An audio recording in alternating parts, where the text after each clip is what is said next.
Yalan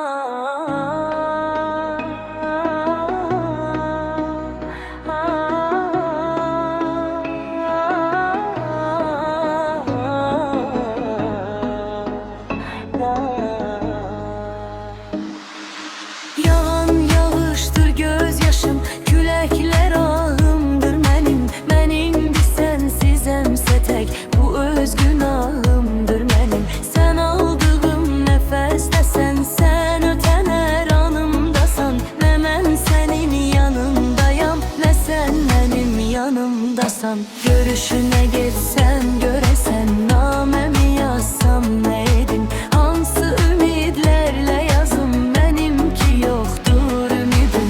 Bari sən yuxularıma gəl, rüyalarda duyum səni. Doyunca gözlərinə baxım, doyunca oxşuyum səni.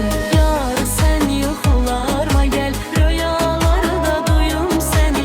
Doyunca gözlərinə baxım, doyunca oxşuyum səni.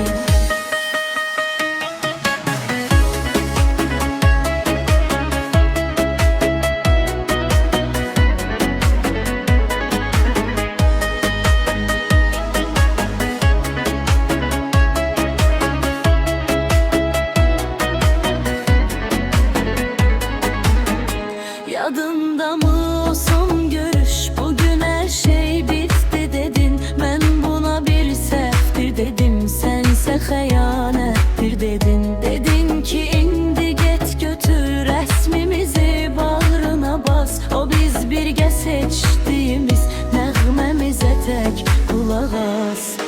Bir mən idim, bir sən idin, bir də qaranlıq küçələr. İndi yürülərdə mənəm, bir də ki zülmət gecələr. Artıq o yerlərdə sənin yerin